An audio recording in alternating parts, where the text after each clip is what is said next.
Oh, good evening. Welcome to Mr. Wickins Reads The Outlaw Varjak Paw by S.F. Said, illustrated by Dave McKeen. It is chapter 22. Awesome. Couple of shout outs first to Amara. Hi, Amara. Nice to see you. And also Elizabeth O'Brien, who sent in this picture. How amazing is that? Let me just get it so you can see it. Absolutely brilliant. We've got Holly, Tam, and Varjak Paw there. Really brilliant picture. Well done, Elizabeth.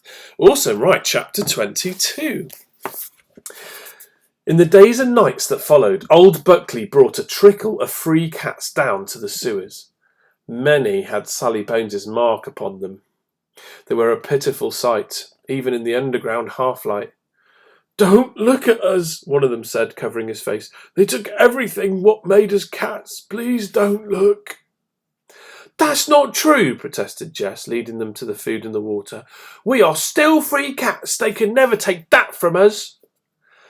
All the free cats who made it to the sewers told him the same story. They said it was murder in the city. Sally Bones had returned to the centre at nightfall. The bloodshed was worse than before. Everyone was hiding, but one by one they were being hunted down like prey and punished. Their tales made Varjak shudder with pity and with fear of Sally Bones. He was gladder than ever that he'd found this safe place. It was so far underground, nothing could reach them here. Not the wind or snow, nor the thin white cat. It was safe and warm, and there was plenty to eat. Sometimes he could almost convince himself that he was getting used to the smell. But another part of him felt a smouldering anger rise. A sense of injustice burned within him. Sally Bones had to be stopped. Yet who could possibly stop her? He shook his head. "There's nothing I can do," he told himself. "I tried and I failed, and I haven't got the power anymore. It's gone." One day, old Buckley came down to the cavern with some cats Varjak didn't expect to see. 3 lean, mean Siamese. The Scratch Sisters, walking tall as ever, knifing towards him through the gloom. Varjak's heart thudded in his throat. Old Buckley had brought the Scratch Sisters into the safety of the sewers. "Varjak," gulped Buckley, I ran into them up on the streets. They've got things to say, so I brought them down. No choice." Varjak stood up to meet them. Eliza and Militia came first. Pernicia lurked in the shadows behind them. Their eyes were like points of pale green fire in the dimness. Their claws glittered sharp and deadly. He could hear water dripping, echoing, running underground. His paws tensed up. Why were they here?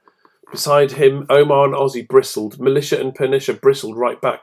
The tension was thick as the stench of sewage.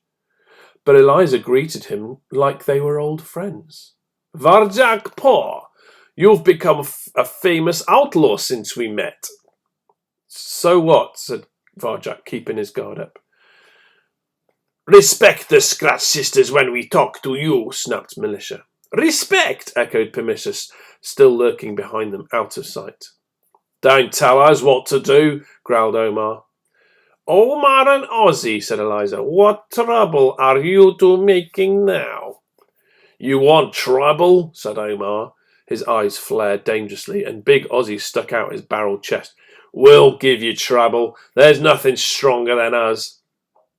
"You might be strong," Eliza shocked back, "but no one's quicker than the Scratch Sisters. We'll cut your throats before you can even move."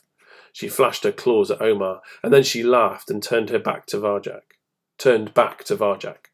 "But you can relax, Paul. We didn't come here to argue. We came here to talk. About you. Because you're the cat who fights like Sally Bones." Varjak felt ice in his belly. Eliza didn't know that he'd lost the power. No one did. "What about it?" he said. "Excuse me." "What about it?" he said, playing for time. "Where is your friend Holly?" said Eliza. "I always respected her. She's clever and brave. Almost good enough to be a Scratch Sister." Sally Bones' gang got her."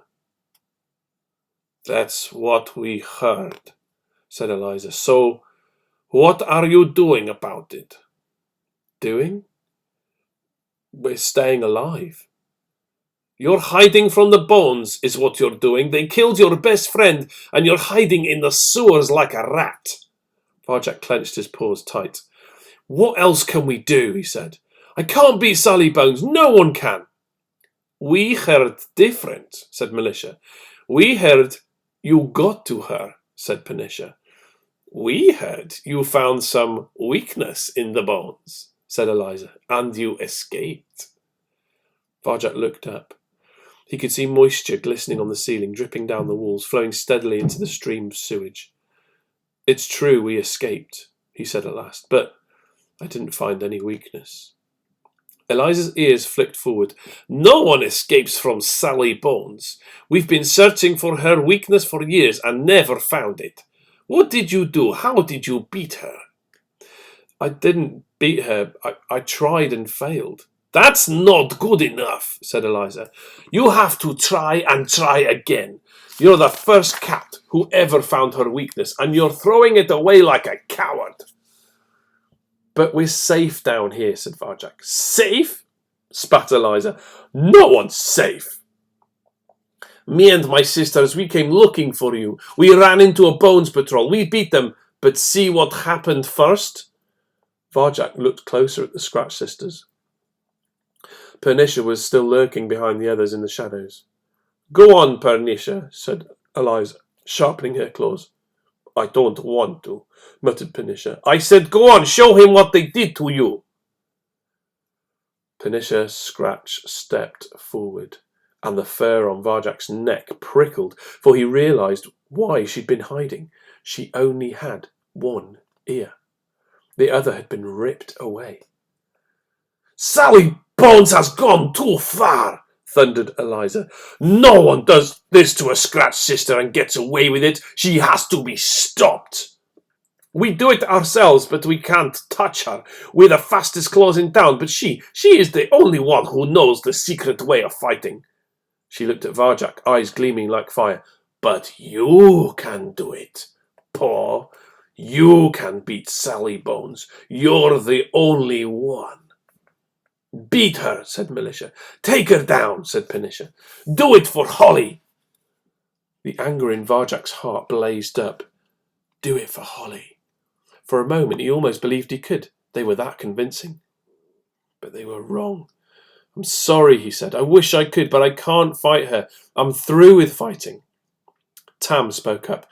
I was there in the yard too, when we escaped from Sally Bones, she said.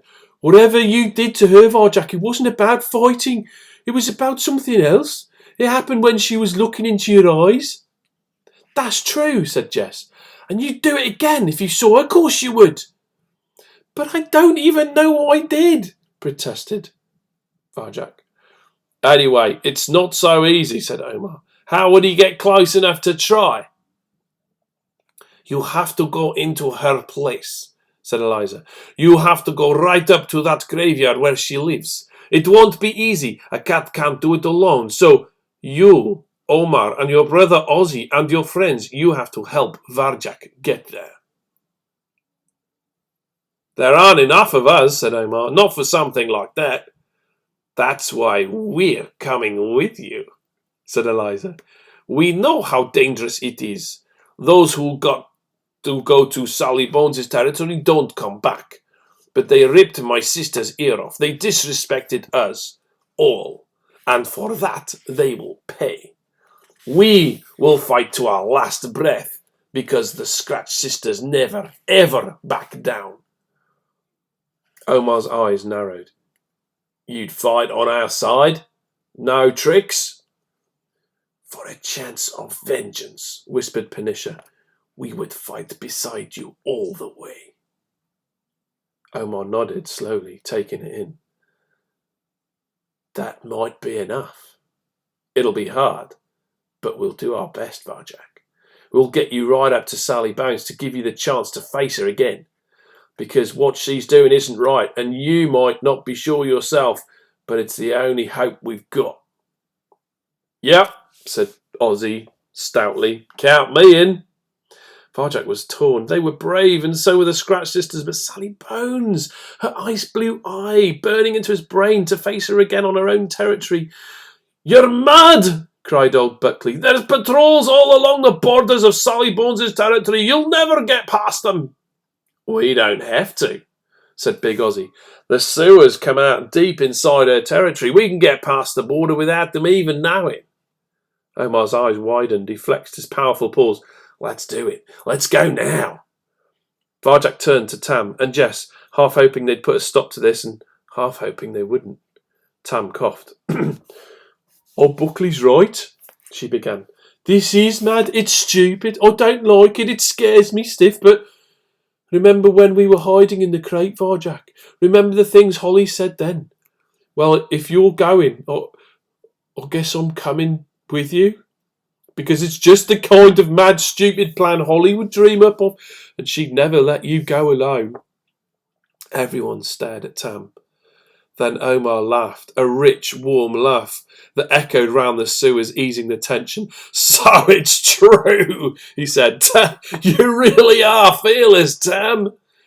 "And I'm coming too," said Jess. "Because my grandma, she believed in a free city for free cats. She believed Varjak was the one to make it happen.